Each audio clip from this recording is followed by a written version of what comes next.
इस वीडियो को बनाते टाइम मैं एक मिक्स्ड इमोशन के अंदर बैठा हूं और मुझे पता है कि मैं ये वीडियो बनाने के बाद में रिग्रेट करूंगा, क्योंकि जब मैं इस वीडियो की रिसर्च कर रहा था ना, मुझे कुछ ऐसे प्यारे दोगले लोग मिले ना जो इस पूरे सिनेरियो को सही बता रहे हैं। कह रहे हैं कि भैया जो भी हो रहा है अरावली के अंदर एकदम सही हो रहा है, अपनी सरकार के ऊपर भरोसा रखो। भरोसा जिन्होंने तुम पे दिखा रखा, शर्म तो आज उनको आ रही होगी। पर पहले ये सारी चीजें हटा के ना मेन मुद्दे के ऊपर चलते हैं। इन क्रिएटर्स के बारे में, मीडिया के बारे में एंड के अंदर बात करेंगे, पर पहले ये मुद्दा समझते हैं कि एक्चुअल में अरावली के अंदर हो क्या रहा है। और जिन लोगों को कोई भी आइडिया नहीं है कि भैया ये मास्क वाला बंदा मुंह बना के क्यों बैठा हूं, उनको बेसिक नॉलेज दे देता हूं शॉर्ट के अंदर। गुजरात, राजस्थान, हरियाणा और दिल्ली के अंदर फैली हुई एक पहाड़ की रेंज है जिसको हम लोग अरावली हिल बोलते हैं। अभी ये जो अरावली है ना, ये नॉर्थ इंडिया के लिए जरूरी बहुत है, क्योंकि राजस्थान के अंदर जितनी भी डस्ट है ना, ये पहाड़ियां उसको नॉर्थ इंडिया के अंदर आने नहीं देती और इनकी वजह से प्रॉपर्ली नॉर्थ इंडिया के अंदर रेन भी होती रहती है। अभी हो क्या रहा है कि सुप्रीम कोर्ट की ना अरावली हिल्स को डिफाइन करने के लिए ना एक नई स्टेटमेंट आई है, जिसको लोगों ने थोड़ा सा मिस इंटरप्रेट कर लिया। हाँ, लोगों ने जो स्टेटमेंट के बारे में सोच रखा है, एक्चुअल में वो स्टेटमेंट नहीं है और मैं उस स्टेटमेंट को एक्चुअल में करेक्ट करना भी नहीं चाहता था, क्योंकि मे भी लोगों की आउटरीच कम हो जाए उससे। बट स्टिल क्योंकि ये मेरा एक काम है तो इसको भी कर देते हैं। सुप्रीम कोर्ट की एक जजमेंट आई है और ये जजमेंट किस में आई है? एक केस में आई है जो 1995 से चलता आ रहा है। एक ऐसा केस जो 1995 से चलता आ रहा है, एनवायरमेंट को प्रोटेक्ट करने के लिए। उसके अंदर सुप्रीम कोर्ट ने अरावलीज को डिफाइन करने के लिए एक अलग से डेफिनेशन दी है और एक्चुअल में ये डेफिनेशन सुप्रीम कोर्ट ने नहीं दी है, एनवायरमेंट मिनिस्टर की तरफ से सुप्रीम कोर्ट को अरावली की पहाड़ियों को डिफाइन करने के लिए एक स्टेटमेंट रेकमेंड करी गई थी और सुप्रीम कोर्ट ने बोला कि हाँ भाई ठीक है, यही रख लेते हैं। अभी वो डेफिनेशन क्या है, सबसे पहले वो समझते हैं। डेफिनेशन ये है कि भैया जो भी पहाड़ियां 100 मीटर से ऊपर होंगी ना, सिर्फ और सिर्फ उन्हीं को अरावली कंसीडर किया जाएगा। और अगर 200 मीटर की पहाड़ियों के बीच में सिर्फ 500 मीटर का गैप है ना, तो जो बीच में 500 मीटर का एरिया होगा ना, उसको भी अरावली कंसीडर किया जाएगा। अभी ये क्लियर डेफिनेशन अभी की डेट में क्यों दी जा रही है? क्योंकि सरकार का इसके अंदर कहना है कि भैया आज तक हम लोगों ने कभी भी अरावली क्या होती है एक्चुअल में उसकी क्लियर डेफिनेशन बनाई ही नहीं है। अरावली मोस्टली 4 स्टेट्स के अंदर है, हरियाणा के अंदर है, राजस्थान के अंदर है, गुजरात में और दिल्ली के अंदर है। और सभी स्टेट्स ने अपनी अपनी डेफिनेशन बना रखी थी कि भैया हम लोग ऐसे पहाड़ को अरावली बोलेंगे, हम लोग वैसे पहाड़ को अरावली बोलेंगे। सुप्रीम कोर्ट ने बोला कि भैया सबकी सेम जजमेंट बना दो जिससे माइनिंग को कंट्रोल किया जा सके, और यही इसका एजेंडा भी था। एंड ये एजेंडा पूरा होता हुआ दिख भी रहा है, क्योंकि अगर आप लोग सिर्फ और सिर्फ 100 मीटर से ऊपर की पहाड़ियों को अरावली बोलोगे तो 90% जो पहाड़ है वो अरावली के अंदर कंसीडर ही नहीं होंगे, जिससे आप लोग उसके अंदर खुले में माइनिंग कर पाओगे और इलीगल माइनिंग रुक जाएगी। क्योंकि अभी जहाँ पे इलीगल माइनिंग हो रही है उसको आप लोग माइनिंग करने के लिए लीगल कर दोगे। एंड जो भी क्रिएटर सरकार का पैसा लेके सोशल मीडिया के ऊपर आके बोल रहे कि नहीं नहीं तू तो गलत समझ रहा है, तेरे को समझ नहीं आया एक्चुअल में स्टेटमेंट क्या है। एक काम करते हैं, आप लोग मेरे चैनल के ऊपर आ जाओ, 2 3 4 5 झुंड बना के आ जाओ, मुझे चलेगा। एक ओपन लाइव डिबेट करते हैं फैक्चुअल डेटा के ऊपर, उसके बाद देखते हैं कि आपके दिए हुए पैसे सच बोल रहे हैं या फिर मेरी जुबान। पर ठीक है, आपके फैक्ट्स को मैं एंड के अंदर डिनाई करूंगा, पर पहले दोबारा इसके ऊपर आते हैं। काफी क्रिएटर्स ये वीडियोस के अंदर बोलते दिख जाएंगे कि भैया आज से पहले कभी भी अरावलीज को डिफाइन ही नहीं किया गया। एंड ये स्टेटमेंट भी अपने आप के अंदर एक झूठ है, क्योंकि 2002 के अकॉर्डिंग अरावली के अंदर माइनिंग करना बैन कर दिया था। और अरावली कौन सी थी? एक चेन ऑफ माउंटेन्स जो गुजरात से लेके दिल्ली तक स्प्रेडेड है। अभी वो पहाड़ कैसे स्प्रेड हो रहे हैं, किस रो में जा रहे हैं, इसको थोड़ा सा और एक्सप्लेन करने के लिए इन्होंने क्या किया, इन्होंने बोला कि भैया थोड़ी सी क्लियर डेफिनेशन दे दो। 2006 के अंदर राजस्थान ने अपनी खुद की डेफिनेशन बना ली कि भैया जो भी पहाड़ 100 मीटर से ऊपर होंगे उसको अरावली मान लेंगे, बाकियों को नहीं मानेंगे। और गुजरात के अंदर, दिल्ली के अंदर, हरियाणा के अंदर इधर कोई क्लियर डेफिनेशन अभी तक नहीं आई थी। देन 2010 के अंदर फॉरेस्ट सर्वे ऑफ इंडिया ने डिफाइन किया कि भैया जो भी पहाड़ 3 डिग्री या फिर उससे ज्यादा के स्लोप के अंदर है वो अरावली है। बस हम लोग स्लोप देखेंगे, कोई भी जमीन से ऊपर चीज उठी हुई है 3 डिग्री या उससे ज्यादा टिल्टेड है तो भैया वो अरावली है। देन 2024 के अंदर इसको एक अलग से डेफिनेशन दी गई, और अलग से डेफिनेशन पता है क्या दी गई? कोई भी पहाड़ जिसकी हाइट 30 मीटर या फिर उससे ज्यादा है, प्लस में एक और कंडीशन है कि भैया वो जो पहाड़ है वो 4.75 डिग्री स्लोप्ड होना चाहिए। अगर ये दोनों कंडीशन फुलफिल हो रही है तो उसका मतलब वो अरावली है, अगर नहीं हो रही है तो भैया वो अरावली है ही नहीं, जिसका मतलब आप लोग वहां पे जाके माइनिंग कर सकते हो। ये एक हाफ इंफॉर्मेशन है जिसको हम लोग थोड़ी सी देर के अंदर पूरा करते हैं। बट अगर हम लोग वो वाली स्टेटमेंट भी मान लेते तब भी 40% ऐसे पहाड़ थे जिनको अरावली कंसीडर किया जा रहा था। बट अभी एक नई कंडीशन आई है कि भैया 30 मीटर को छोड़ देते हैं, 100 मीटर या फिर उससे ऊपर वाली जो पहाड़ी है ना, सिर्फ और सिर्फ वही अरावली। और ये स्टेटमेंट क्यों लाई गई है? क्योंकि पहाड़ों को बचाया जा सके, अरावली के पहाड़ सेव कर सके। और एक्चुअल में इससे ये होगा भी, क्योंकि जो कटेंगे वो अरावली होगा ही नहीं, क्योंकि हमने नाम ही बदल दिया। सेम वही बात होगी, आपके ना 10 बच्चे, 5 बच्चे ऐसे जिनकी एज 20 साल से ऊपर और 5 बच्चे ऐसे जिनकी एज 20 साल से नीचे। हमने आपको बोला कि भैया हम लोग आपके सारे बच्चों को फ्री खाना देंगे। आपने बोला ठीक है भैया, 10 बच्चे है, 10 के 10 बच्चों को फ्री खाना मिलेगा। फिर हमने बोला कि भैया हम बच्चा उसी को कंसीडर करेंगे जिसकी एज 20 साल से ज्यादा है। जो 20 साल से कम है वो इंसान थोड़ी है, वो रोटी थोड़ी खाएगा। तो अभी हम लोग आपके 5 बच्चों को खाना फ्री में दे रहे और बोल रहे कि भैया आपका पूरा परिवार खा रहा है खाना। अगर ये वाली बात इलॉजिकल लगी तो ये पहाड़ों वाली बात भी सेम ही इलॉजिकल है। बट फिर हमारे एनवायरमेंट मिनिस्टर आगे बोलते हैं कि भैया हम लोग माइनिंग करने ही नहीं देंगे। ये पूरा का पूरा जो तामझाम किया गया है सिर्फ और सिर्फ अरावली को बचाने के लिए किया गया। और जो पहाड़ियां अरावली के अंडर कंसीडर नहीं भी होंगी, हम लोग उसके अंदर माइनिंग अलाउड नहीं कर रहे हैं। दिल्ली में माइनिंग नहीं होने वाली है, एंड ये बात भी फैक्चुअल है। उनको आज की डेट में भी ग्रीन जोन डिक्लेयर कर रखे और वहां पे माइनिंग इलीगल कर रखी है। बट प्रॉब्लमेटिक ये चीज नहीं है कि भैया वो ग्रीन जोन है या फिर रेड जोन है। प्रॉब्लमेटिक ये चीज है कि भैया कल को वहां पे माइनिंग लीगल हो सकती है। अगर ये रूल हटने से पहले सरकार चाहती कि भैया एक काम करो, ये जो पहाड़ी एरिया है ना इसके ऊपर माइनिंग कर दो, तो सरकार ये डिसीजन दे ही नहीं पाती, क्योंकि सरकार के पास ये अथॉरिटी ही नहीं है। सरकार के पास ये पावर नहीं है कि वो पहाड़ों को खुदवा सके। इससे क्या होगा कि भैया जो भी 100 मीटर से नीचे की पहाड़ी है ना उसको खुदवाने की पावर सरकार के पास आ गई है। अभी कौन सा एरिया प्रोटेक्शन के अंदर आ रहा है, कौन सा फॉरेस्ट में आ रहा है, कौन सा ग्रीन जोन में आ रहा है, सारी चीजें डिक्लेयर करने की पावर गवर्नमेंट के पास है। और इस जजमेंट के बाद सारी की सारी जो पावर है वो गवर्नमेंट के पास ट्रांसफर हो जाती है। एंड मैं मान लेता हूं कि भैया आज की डेट में माइनिंग शुरू नहीं होगी, क्योंकि सोशल मीडिया के ऊपर बहुत आउटरीच है। पर कल क्या होगा, परसों क्या होगा, उसके बाद क्या होगा, हम रोज सुबह उठ के एक एक पहाड़ी गिनते थोड़ी बैठेंगे। और अगर आप लोगों को एक्चुअल में अरावली को प्रोटेक्ट करना ही था तो ऐसी डेफिनेशन दो ना जिसमें सारी अरावली प्रोटेक्ट हो जाए। आपने दे दिया कि भैया 100 मीटर से ऊपर की अरावली है, उससे नीचे की अरावली नहीं है, पर हम लोग उसको ग्रीन जोन डाल देंगे, फॉरेस्ट जोन डाल देंगे, उसको अरावली के अंदर ही डाल दो। ये ग्रीन फॉरेस्ट ऐसे जोन बनाने की जरूरत ही नहीं पड़ेगी। डेफिनेशन लाओ कि भैया 10 मीटर या उससे ऊपर वाली सारी पहाड़ियां अरावली है। अब कोई खोद के दिखाए कोई भी अरावली को। इतना इलॉजिकल आर्ग्यूमेंट है ना कि भैया हम लोग प्रोटेक्ट करने के लिए लिमिट को बढ़ा रहे हैं, घटा नहीं रहे हैं, बढ़ा रहे हैं। आप लोग लिमिट बढ़ा नहीं रहे हो, आप लोग जनता का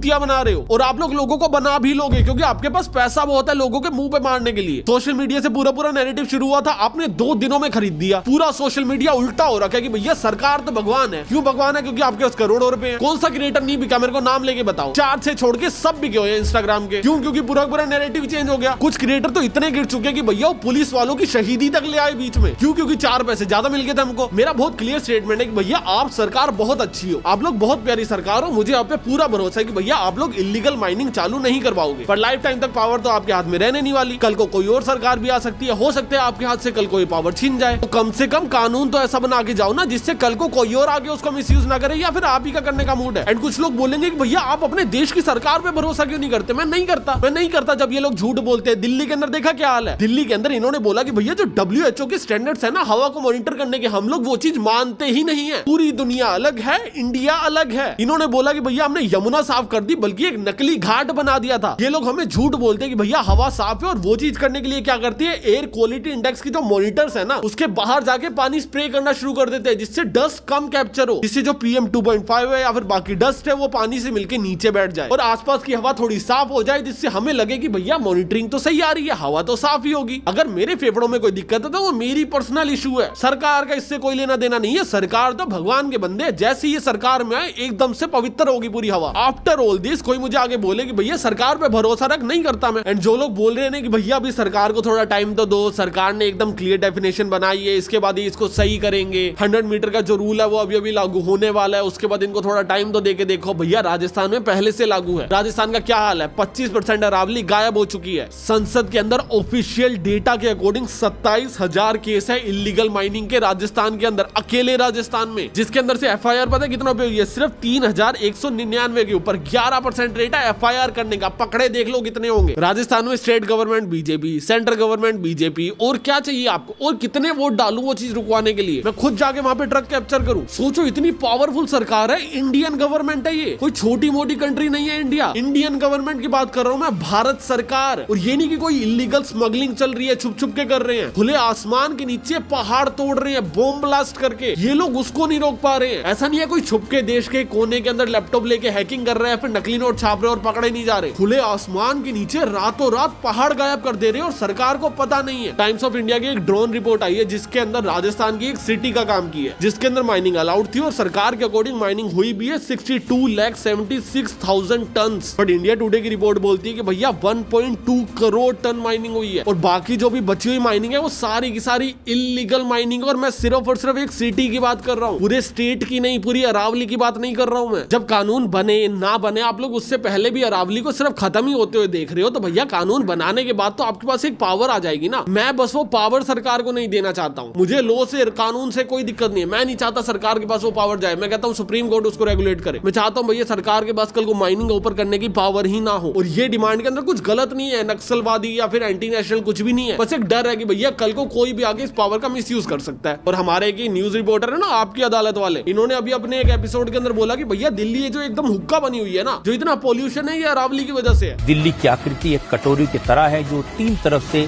अरावली की पहाड़ियों से घिरी है, इसीलिए प्रदूषित हवा दिल्ली में कैद हो जाती है। एंड मैं ना फैक्चुअल डेटा से डिनाई नहीं कर पाऊंगा चाहे कुछ भी हो जाए। एक्चुअल में अरावली की वजह से दिल्ली हुक्का बनी हुई है, क्योंकि जब अरावली हट जाएगी तो दिल्ली हुक्का भी बनी रहेगी, साथ साथ में डस्ट स्टॉर्म भी आ जाएंगे, साथ साथ में पानी की कमी भी हो जाएगी। तो अभी जो सिर्फ एयर पोल्यूशन है वो अरावली की ही गलती है, क्योंकि बाद में पानी की भी कमी होगी अगर अरावली हट गई और रेत भी बढ़ जाएगी। अभी आगे बढ़ने से पहले ना तुम लोग मेरी एक चीज समझो कि मैं ना कभी भी किसी भी क्रिएटर का ना पब्लिकली नाम लेना नहीं चाहता हूँ। और मैं पब्लिकली नाम इसलिए नहीं लेना चाहता हूँ क्योंकि ये प्रफुल्ल जैसे जो लोग हैं ना, मैं इनसे इवेंट्स में मिलता हूँ, मैं मिला हूँ इस बंदे से 1-2 इवेंट्स के अंदर, और मैं बहुत सोच रहा था कि भैया ऐसे पब्लिकली किसी को कॉल आउट करना, उसको बताना कि भैया ये तो गलत चीज कर रहा है, जिससे लोगों का भला हो सके। क्योंकि अभी की डेट में एक्चुअल में काफी लोग ग्राउंड के ऊपर काम कर रहे हैं, काफी लोग ऐसे हैं जो इन्वायरमेंट को प्रोटेक्ट करने के लिए धरने दे रहे हैं, झंडे लेके निकले हुए हैं। मैं उनके एफर्ट्स के ऊपर किसी भी आदमी को पानी डालते हुए नहीं देख सकता ना। तो ऐसे लोगों को कॉल आउट करना मेरे लिए एक बहुत नेगेटिव फैक्टर है। एक तो कॉल आउट करते टाइम मैं लाखों रुपए की डील को लात मारता हूँ। जो एजेंसी मेरे पास डील लेके आई थी और बाकी एजेंसीज भी जो इस वीडियो को देखेगी, वो लोग कल को मुझे पेड पार्टनरशिप ऑफर करनी बंद कर देंगे। उनको लगेगा भैया इसको बोलेंगे तो भैया कल को पब्लिक ना कर दे। और तीसरा, जब मैं ऐसे क्रिएटर से किसी भी इवेंट के अंदर मिलूंगा तो मुझे लग रहा था यार मुझे कितनी शर्म आएगी ना, क्योंकि मैंने इनके ऊपर वीडियो बना रखी है। But then lately I realise कि भाई शर्म मुझे थोड़ी आएगी, इनको आएगी। गलत काम मैं थोड़ी करके बैठा हूँ, गलत काम तो ये लोग करके बैठे हैं ना। एंड ऑनेस्टली स्पीकिंग कि भैया मेरे पास पेड पार्टनरशिप आई, मैंने उसको रिजेक्ट कर लिया। And I really don't care कि भैया कौन क्या कर रहा है। और हाँ, प्रफुल्ल के अलावा ये सारे क्रिएटर्स ने वीडियो बनाई है, पर मैं प्रफुल्ल को क्यों टारगेट कर रहा हूँ? मेरी क्या कोई उससे पर्सनल दुश्मनी है? And the answer is no. The problem is कि भैया इस बंदे ने सबसे घटिया वीडियो बनाई है और सबसे ज्यादा नंबर ऑफ व्यूज लिए। ये पूरा का पूरा जो भी ऑफलाइन प्रोटेस्ट चल रहा है, ये सिर्फ और सिर्फ सोशल मीडिया पावर की वजह से ही चल रहा है। सोशल मीडिया से लोगों को पता चला कि भैया अरावली कट रही है, कट सकती है, या फिर जो भी जजमेंट आई है, या फिर सो ऑन थिंग, उसकी वजह से लोग एक जगह इकट्ठे हुए और पावर उठा रहे हैं, अपनी बात उठा रहे हैं। सोशल मीडिया पे तुम ये नैरेटिव बना दोगे कि भैया जो भी हो रहा है सही हो रहा है, तो ये सारी आवाजें दब जाएंगी। लोगों को लगेगा यार हमें किसी ने मिसलीड कर दिया और उसके बाद हम लोग सड़क पे आ गए, कितनी गलत चीज हुई है हमारे साथ। एंड पीआर कैंपेन सारे करते हैं भाई, बस जितना घटिया इस आदमी ने किया ना उतना ज्यादा घटिया नहीं करते हैं। लाइव इस बंदे की वीडियो के ऊपर अभी रिएक्ट करता हूँ। प्रफुल्ल ने मुझे इंस्टाग्राम स्टोरी के ऊपर रिप्लाई दिया और उसका कहना है कि मैं उसको बिलो द बेल्ट हिट कर रहा हूँ, मेरी बातों में कोई फैक्ट्स नहीं है और मैं बातें तोड़ मरोड़ के दिखा रहा हूँ। मैंने फैक्ट्स लगा के एक वीडियो डाला था, उसके बाद कुछ लोग मेरे को डिमीन कर रहे हैं, बिलो द बेल्ट हिट कर रहे हैं। प्रफुल्ल का कहना है कि उसने एक 3 मिनट की वीडियो बनाई थी जिसके अंदर कोई भी फैक्चुअल एरर हो ही नहीं सकते, और अगर है तो उसको दिखाया जाए। मुझे डिमीन करने के लिए वीडियो बनाया तो उसमें मेरा पार्ट तो 1 मिनट का रखेगा, अपना 2 मिनट का रखेगा,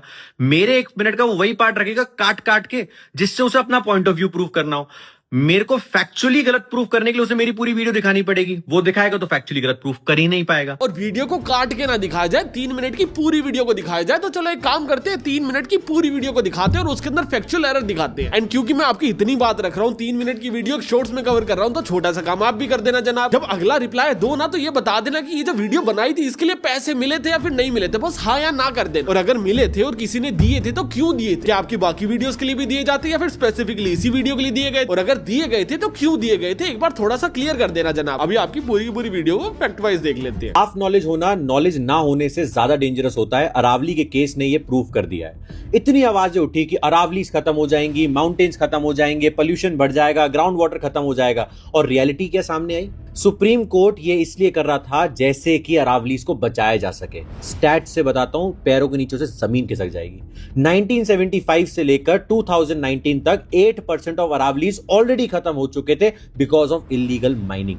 2059 तक 22% ऑफ अरावलीज खत्म हो जाते हैं। जो 2018 में सुप्रीम कोर्ट ने कमेटी बनाई थी, उन्होंने अपनी रिपोर्ट में बोला था कि 1/4 ऑफ अरावलीज पिछले 50, 60, 70 साल में खत्म हो चुके हैं। अब तो हम लोग एक काम करते हैं, 90% अरावलीज के ऊपर से अरावली का टैग ही हटा देते हैं, जिससे कल को अगर इलीगल माइनिंग हो भी रही होगी तो हम बोलेंगे कहीं और हो रही है, अरावली के अंदर थोड़ी हो रही है, वो अरावली थोड़ी, वो तो पत्थर है। इन सबको बचाने के लिए सबसे पहले डिफाइन करना पड़ेगा कि अरावलीज क्या है, और यही सारे फेक नरेटिव, प्रोपेगेंडा स्प्रेड हुआ। बात ये समझिएगा, उन्होंने बोला कि पहले तो जो राजस्थान की 2002 की जो स्टडी थी स्टेट गवर्नमेंट की, और वो जो 2006 में इंप्लीमेंट हुई कि 100 मीटर से ऊपर वाली अरावली हिल्स है। इसका मतलब सबसे पहले इसके ऊपर बात करते हैं कि भैया राजस्थान की 2002 की एक स्टडी को इंप्लीमेंट कर दिया गया। 2006 से अरावली की जो डेफिनेशन राजस्थान के अंदर थी वो ये थी कि भैया 100 मीटर से ऊपर वाली पहाड़ी को अरावली गिना जाएगा, और उससे नीचे वाली जितनी भी पहाड़ी है वो पत्थर है, वो पहाड़ नहीं। तो अभी राजस्थान का मॉडल उठा के पूरे नॉर्थ के अंदर इंप्लीमेंट किया जा रहा है। इसका मतलब यही होगा कि भैया राजस्थान का जो भी मॉडल इंप्लीमेंट किया गया था वो एक सक्सेसर होगा। बट अगर तुम लोग डेटा देखोगे तो 2018 तक राजस्थान के अंदर 247 स्क्वायर किलोमीटर तक अरावली खत्म कर दी थी। थी और यही नंबर हरियाणा के अंदर 3.3 स्क्वायर किलोमीटर था और गुजरात के अंदर ये नंबर 27 किलोमीटर था। अगर आप लोग एक डेफिनेशन लेने बैठे हो तो आप लोगों ने वर्स्ट स्टेट की उठाई भैया, जो अरावली के पहाड़ बचाने में एकदम वर्स्ट परफॉर्म कर रही है, उसकी डेफिनेशन को उठाते और नॉर्थ इंडिया के अंदर लागू कर देते हो। उसके पीछे सेंस क्या था, ये मेरा सवाल है। और एक्चुअल में अगर अरावली को प्रोटेक्ट करना ही एजेंडा था तो जो 100 मीटर की डेफिनेशन है उसको 100 पे क्यों लाया गया, उसको 10, 15, 50 पे क्यों लेके गए। और जो लोग ये बोलने वाले ना कि भैया 100 मीटर होता है ना, उससे ऊपर की जितनी भी पहाड़ियां होती है उसके अंदर ज्यादा खनन मिलते हैं, ज्यादा मिनरल मिलती है, वो ज्यादा प्रॉफिटेबल होते हैं और नीचे वाले कम प्रॉफिटेबल होते हैं। वैसे तो इसको सपोर्ट करने के लिए मुझे कोई आर्टिकल मिला नहीं, पर फिर भी एक बार को मान लेते हैं कि भैया वो ज्यादा प्रॉफिटेबल होता होगा, नीचे वाला कम होता होगा। पर नीचे वाला भी प्रॉफिटेबल होता है। आपने 10, 15, 20 मीटर को नहीं छोड़ा, आपने नीचे वाले 100 मीटर्स को माइनिंग करने के लिए अलाउड कर दिया। ये नहीं है बाकी सबको हटा दिया जाएगा और माइनिंग के लिए ओपन कर दिया जाएगा, बाकी भी इक्वली प्रोटेक्टेड है। यहाँ पे थोड़ा सा फैक्ट चेक करना चाहूंगा जनाब, क्योंकि वो इक्वली प्रोटेक्टेड तो नहीं है। समझो कि सुप्रीम कोर्ट की नवंबर की जजमेंट से पहले अरावलीज को 3 तरह से प्रोटेक्शन मिली हुई थी। पहली प्रोटेक्शन थी द नोटिफिकेशन पावर, जिसके अंदर एनवायरमेंट प्रोटेक्शन 1986 के अंदर वहां पे रूल बनाया गया था कि भैया आप लोग वहां पे पेड़ नहीं काट सकते हो, ना ही आप लोग वहां पे माइनिंग कर सकते हो, और ना ही वहां पे कोई भी इंफ्रास्ट्रक्चर बिल्ड कर सकते हो। और अगर आपको ऐसी कोई भी चीज करनी है तो आपको सेंट्रल गवर्नमेंट से पहले परमिशन लेनी पड़ेगी, उसके बाद कर पाओगे। सेकंड जो प्रोटेक्शन दी गई थी अरावलीज को वो थी सुप्रीम कोर्ट प्रोटेक्शन, जिसके अंदर 2002 के अंदर अरावलीज के अंदर काफी ज्यादा इलीगल माइनिंग चल रही थी और सुप्रीम कोर्ट ने एक जजमेंट पास करी थी, जिसके अंदर उन्होंने बोला था कि भैया अगर आप लोगों को राजस्थान और हरियाणा के अंदर माइनिंग करनी ही है तो आपको पहले सेंटर से पूछना पड़ेगा, स्टेट बीच में नहीं बोल सकती। आप लोग जाके सेंटर से परमिशन लेके आओ, उनसे लाइसेंस लेके आओ, उसके बाद आप लोग माइनिंग करना। और जब 2008 के अंदर सुप्रीम कोर्ट ने इसको रिव्यू किया तब भी इलीगल माइनिंग चल रही थी, तो सुप्रीम कोर्ट ने एक लॉ लाया कि भैया इसके ऊपर ब्लैंकेट बैन लगा दिया जाएगा। दैट मींस अगर आपके पास लाइसेंस है आप लोग तब भी माइनिंग नहीं कर सकते, गवर्नमेंट नए लाइसेंस इश्यू नहीं कर सकती माइनिंग के लिए, और किसी भी कंडीशन के अंदर माइनिंग नहीं होगी। और तीसरी प्रोटेक्शन थी फॉरेस्ट प्रोटेक्शन की, भैया जो भी एरिया फॉरेस्ट एरिया के अंदर आता है उसके ऊपर प्रोटेक्शन लगाई जाती है और उसको आप लोग माइनिंग करने के लिए, पेड़ काटने के लिए यूज नहीं कर सकते। पर किसी भी एरिया को फॉरेस्ट प्रोटेक्शन से हटाना स्टेट और सेंट्रल गवर्नमेंट के हाथ में होता है, अनटिल अनलेस सुप्रीम कोर्ट जान के उसके अंदर इंटरफेयर करना चाहे। अगर सुप्रीम कोर्ट उसके अंदर इंटरफेयर नहीं करना चाहती तो स्टेट और सेंटर मिलकर उस प्रोटेक्शन को हटा सकते हैं। अभी ये नई जजमेंट के बाद क्या हुआ, 5 तरह से प्रोटेक्शन मिली। सबसे पहले ब्लैंकेट बैन को एकदम से हटा दिया गया, सुप्रीम कोर्ट का बीच में से रोल ही हट गया। सुप्रीम कोर्ट ने बोला था कि भैया किसी भी तरह की माइनिंग इलीगल होगी, जो कि अभी नहीं है, क्योंकि अभी 100 मीटर का एक बेंचमार्क सेट कर दिया गया कि भैया उससे ऊपर पहाड़ है, उससे नीचे पत्थर है। सेकंड सेफ्टी है फॉरेस्ट प्रोटेक्शन, जैसे पहले दे रखी थी वैसे अभी दे रखी है, पर उसको सेंट्रल और स्टेट गवर्नमेंट मिलकर हटा सकती है। तीसरी प्रोटेक्शन थी द नोटिफिकेशन पावर, जिसके अंदर एनवायरमेंट प्रोटेक्शन एक्ट के अंदर उनको सेफ्टी दी गई थी। अभी एनवायरमेंट प्रोटेक्शन एक्ट के अंदर सेफ्टी उनको दी जाती है जो पहाड़ होते हैं, आपने इनको पहाड़ से ही हटा दिया। तो जो भी 100 मीटर से ऊपर है, हाँ डेफिनेटली आज भी उनको प्रोटेक्शन है, पर जो 100 मीटर से नीचे है उनके पास प्रोटेक्शन हट गई। और 2 प्रोटेक्शन दी गई है, जिसको मैं थोड़ा सा आगे एक्सप्लेन करता हूँ, क्योंकि उसके ऊपर हमारे प्रफुल्ल सर ने भी कुछ बोला है। तो पूरा सिस्टम के लिए सुप्रीम कोर्ट ने एक सिस्टम बनाया कि एक टेक्निकल टीम बैठेगी जो पूरा गुजरात से लेकर राजस्थान तक सब कुछ नोटिस करेगी और उसके बाद डिसाइड किया जाएगा कि कहां पर हमें माइनिंग करने देना है। और अभी के लिए सब पे स्टे लगा दिया। सर थोड़ा सा फैक्ट चेक कर दूं, ये टीम सुप्रीम कोर्ट नहीं बिठा रही है, ये टीम एनवायरमेंट मिनिस्ट्री की है, और ये वही एनवायरमेंट मिनिस्ट्री है जिन्होंने 100 मीटर का प्रपोजल दिया था, जिसके खिलाफ ऑलरेडी आधी से ज्यादा दुनिया है, लोग उसी के खिलाफ तो प्रोटेस्ट कर रहे हैं। तो लास्ट की 2 यही प्रोटेक्शन थी कि भैया तब तक माइनिंग को बैन कर दिया जाएगा जब तक गवर्नमेंट कोई भी सस्टेनेबल प्लान नहीं देगी। और प्लान कौन सी गवर्नमेंट दे रही है, जिसने ऑलरेडी 100 मीटर को अलाउ करवाया। तो जैसे ही 100 मीटर के ऊपर कैसे और किधर माइनिंग करनी है उसका एक प्लान सुप्रीम कोर्ट के अंदर दे दिया जाएगा, माइनिंग शुरू हो सकती है। अब बोल सकते हो कि भैया अभी नहीं होगी, अगले साल नहीं होगी, क्योंकि आउटरीच हो गई है, अभी लोगों को समझ आ गया। नहीं, सांस भी तो जरूरी है, वो भी तो साफ आनी चाहिए। हर किसी को इतने पैसे तो मिल नहीं रहे कि भैया वो एयर प्योरीफायर ले ले 3-4 अपने घर पे, है ना। बाकियों के घर पे तो वही धूल मिट्टी वाली हवा आ रही है सर अभी भी। और इतना तक किया कि जो अरावली, मतलब आप समझ लो 100 मीटर तो छोड़ो, जो 100 मीटर के ऊपर है उसके बाद भी जो नीचे का एरिया है ना, जैसे 2 अरावली रेंजेस के बीच 500 मीटर का एरिया है, वो भी प्रोटेक्टेड रहेगा। सर इसको भी एक काम करो, पूरा बताओ, 2 पहाड़ों के बीच में अगर 500 मीटर का गैप है तो जो बीच वाला एरिया उसको अरावली गिना जाएगा। बट अगर वो गैप 501 मीटर, 600, 700, 1000 या 2000 मीटर का है तो वो बीच वाले एरिया को अरावली नहीं गिना जाएगा। और ऐसी कितनी पहाड़ी है जो 500-500 मीटर के गैप के अंदर और बीच वाले एरिया को अरावली गिन रही है, इसका कोई रियल डेटा अभी मार्केट के अंदर नहीं है। तो बोलना कि देखो हम लोग इस तरह से ही प्रोटेक्शन दे रहे हैं और इससे कितना इफेक्ट होने वाला है, इसके ऊपर हम लोग अभी डिबेट कर ही नहीं सकते। अभी इधर प्रफुल्ल सर हमें बताते हैं कि भैया पैसे से क्या क्या खरीदा जा सकता है। और ये सिर्फ एनवायरनमेंट को बचाने के लिए नहीं, उन ऑफिसर्स को बचाने के लिए भी किया जा रहा है जिन्होंने अपनी जान दे दी अरावलीज को बचाते बचाते।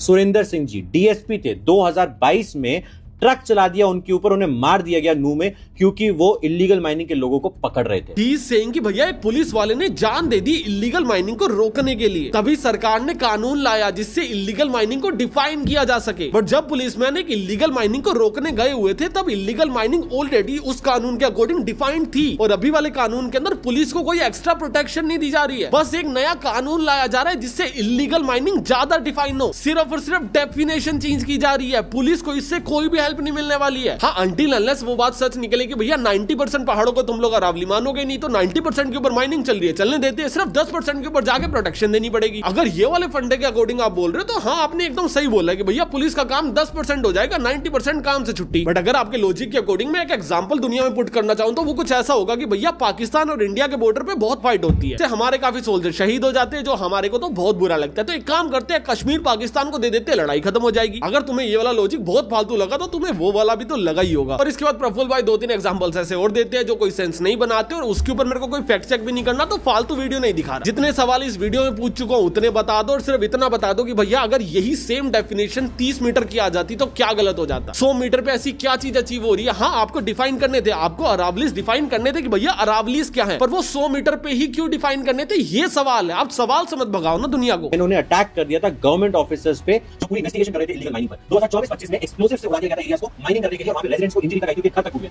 इन सब को चेंज करने के लिए, इन सारी चीजों को रोकने के लिए एक क्लियर डेफिनेशन बनाई जा रही थी, जैसे गुजरात से। नाउ ही इज सेइंग कि भैया सारी चीजों को रोकने के लिए क्लियर डेफिनेशन बनाई जा रही थी जिससे इनको रोका जा सके। अगर इनको रोकने के लिए डेफिनेशन बनाई जा रही है, दैट मींस आप लोग इन चीजों को अभी इलीगल डिक्लेयर कर रहे हो। बट आपके अकॉर्डिंग जो भी पहले हुआ वो ऑलरेडी इलीगल था, तो मतलब वो ऑलरेडी डिक्लेयर था। तो अभी आपने क्या किया, अभी आपने लिमिट्स को पुश कर दिया। जो पहले 30 मीटर थी वो अभी 100 मीटर हो गई, तो कल को अगर 30 मीटर, 40 मीटर, 50 मीटर टूटेगा तो वो इलीगल नहीं होगा, क्योंकि वो अरावली नहीं है। And that is the main problem, वो अरावली नहीं बचेगा। कल को आप आगे बोलोगे अरावली सेफ है, यस, क्योंकि अरावली है ही नहीं वो जो अब तोड़ रहे हो, आपने नाम बदल दिया। सेम वही एग्जांपल कि भैया 10 बच्चे हैं, 10 का नाम राहुल है, आपने क्या किया, 7 बच्चों को बोला आज से तेरा नाम श्याम है, और पब्लिकली जाके बोल रहे हो सारे राहुल सेफ है। अरे 7 बच्चों का नाम बदल दिया आपने, और आप ये नहीं कह रहे 10 बच्चे सेफ रहेंगे, आप कह रहे हो सारे के सारे राहुल सेफ रहेंगे। यही प्रॉब्लम है सबसे बड़ी, और सभी ने इसके ऊपर वीडियो बनाई है, मुझे उससे कोई ज्यादा दिक्कत नहीं है। पर आप ये पुलिस वाले का केस क्यों लेके आए बीच में, क्यों इमोशनल एंगल डाल रहे हो? भाई वो किसी का पति या बाप होगा, तेरी तो बस एक पेड पार्टनरशिप है। आफ्टर ऑल दिस मेरे पास इस चीज को टैकल करने के सिर्फ और सिर्फ 2 तरीके हैं। पहला कि भैया पैसे लो, चुपचाप बैठ जाओ एंड नथिंग हैपेंड। सेकंड कि भैया इस चीज के खिलाफ आओ, आप लोगों को बताओ कि भैया एक्चुअल में चल क्या रहा है, और उसके बाद चुपचाप हाथ में हाथ रख के बैठ जाओ। और मैं दोनों तरीके नहीं अपना रहा, मैं जा रहा हूँ तीसरे तरीके के ऊपर, वो है एंटी गवर्नमेंट। मेरा एक बहुत सिंपल सा फॉर्मूला है कि भैया मार्केट में पैसे बांटे जा रहे हैं, कौन बांट रहा है? सुप्रीम कोर्ट दे रही है, गवर्नमेंट दे रही है, या वो माइनर्स दे रहे हैं? किसी का फायदा है तभी एक क्रिएटर को 5-5, 6-6 लाख रुपए मिल रहे हैं ना। किसका फायदा हो रहा है यहाँ पे? किसके फायदे के लिए सोशल मीडिया पे नैरेटिव बदला जा रहा है? कैसे 2 दिनों के अंदर अंदर 30-40 क्रिएटर ने अरावली के सपोर्ट में वीडियो बना दी। और अभी प्रॉब्लम पता क्या है, मैं भी ना बाय प्रोफेशन एक मार्केटर ही हूँ, मुझे सब समझ आती है कि भैया क्या चीज मार्केटिंग है, सारे के सारे कैंपेन्स आ जाते हैं, कोई कंपनी मुझे अप्रोच करे ना करे, मुझे पता होता है मार्केट में क्या चल रहा है। और अगर नैरेटिव चेंज करना है तो भैया हमें भी आता है, और अगर तुम लोग मेरे साथ हो ना तो इस नैरेटिव को चेंज करते हैं। I am gonna create a video for Instagram, क्योंकि वहां पे ज्यादा रीच आती है, क्योंकि शॉर्ट्स पे ज्यादा व्यूज आते हैं, जिसके अंदर मैं पब्लिक को अवेयर करूंगा कि भैया सारे के सारे क्रिएटर्स पेड मार्केटिंग कर रहे हैं। एक्चुअल में अरावलीज अभी भी खतरे में हो सकती है इसलिए क्योंकि कल को मेरे को गवर्नमेंट आके ये ना बोलते कि भैया ये एंटी नेशनल है। एंड आप लोगों को सोशल मीडिया क्रिएटर्स के बारे में नहीं सुनना चाहिए, और आपको खुद से स्टडी करनी चाहिए। एंड गवर्नमेंट ने इलीगल होने के बाद भी काफी सारी माइनिंग्स को नहीं रोक पाई और नाकामयाब रही है इसके अंदर। मैं इसकी एक शॉर्ट वीडियो बनाऊंगा और उसको मीम पेजेस के ऊपर प्रमोट करवाऊंगा। अभी उसको प्रमोट करवाने के पैसे कहां से आएंगे भैया? मैं लाखों रुपए ऑलरेडी ब्रांड डील से मना कर चुका हूं, फ्यूचर प्रमोशंस के लिए मैं ना बोल चुका हूं, तो मैं मेरी जेब से ज्यादा खर्चा नहीं कर सकता। ये वीडियो जितना पैसा जनरेट करेगी, मैं सारा का सारा पैसा विद स्क्रीनशॉट 1 हफ्ते बाद डिस्क्रिप्शन के अंदर पिन करके लगा दूंगा। अभी ये वीडियो जनरेट करे 200 रुपए, ये वीडियो जनरेट करे 2 करोड़ रुपए, सारा का सारा पैसा सिंगल पैसा जाएगा अपनी प्रमोशन के अंदर, जिसका पूरा का पूरा एजेंडा ये होगा कि भैया अगेन सोशल मीडिया के नैरेटिव को बदल दिया जाए। एंड मैं मीम मार्केटिंग इसलिए यूज कर रहा हूं क्योंकि कॉस्ट ऑफ व्यूज काफी कम होती है उसके अंदर, जिससे हम लोग कम कॉस्ट के अंदर ज्यादा इस वीडियोस को फैला पाएंगे और नैरेटिव को फैला पाएंगे। और अगर तुम लोग भी इसके अंदर सपोर्ट करना चाहते हो तो तुम्हारे पास भी 2 तरीके हैं। पहला, इस वीडियो के नीचे थैंक्स का ऑप्शन आ रहा होगा, उसके अंदर तुम लोग कितने भी पैसे मुझे भेज सकते हो। जितने ही पैसे तुम लोग मुझे इस वीडियो के ऊपर भेजोगे वो मेरे एडसेंस रेवेन्यू के अंदर रिफ्लेक्ट होंगे। 1 हफ्ते बाद मैं उस पूरे रेवेन्यू का स्क्रीनशॉट लूंगा और तुम्हें दिखाऊंगा कि एक पैसा पीआर मार्केटिंग के अंदर स्पेंड हुआ है विद बिल। बट तुम में से काफी लोग ऐसे होंगे जिनके पास पैसा नहीं होगा, दिल भी लाइक कि भैया हम प्रमोट नहीं कर सकते, हम पे नहीं कर सकते, विच इज फाइन। तो आप लोग दूसरे क्रिएटर्स को टैग कर सकते हो कि भैया इसके ऊपर वीडियोस बनाओ, जो भी 4-5 बचे हुए क्रिएटर्स हैं उनको टैग करो। एंड ये वीडियो फ्री टू यूज है, इसकी क्लिप्स काटो, कहीं पे भी सर्कुलेट करो, आपको कोई कॉपीराइट नहीं आएगा, रीअपलोड मार दो, सोशल मीडिया पे काटो, कहीं मर्जी बेचाओ वीडियो, जीरो कॉपीराइट है इस वीडियो के ऊपर, बस इसको फैलाओ एंड स्पेशली उस वीडियो को काट के फैलाओ कि भैया सोशल मीडिया के ऊपर एक प्रोपेगेंडा चल रहा है। एंड ये मेरा बेस्ट है जो मैं कर सकता हूँ, मैं तुम्हारे बेस्ट की वेट करूंगा। अगर तुम लोग पे करना चाहो, नीचे थैंक्स का बटन आ रहा होगा, उसके अंदर कोई भी अमाउंट सेलेक्ट करके आईफोन, एंड्रॉइड, पीसी, विंडो कहीं से भी जाके तुम लोग कर सकते हो। और अगर मैं तुम्हें इंस्टाग्राम स्क्रॉल करते हो किसी भी मीम पेज के ऊपर दिख जाऊं, दैट मींस हमारा ये कैंपेन काम कर रहा है। See you guys in the next video, तब तक के लिए बाय।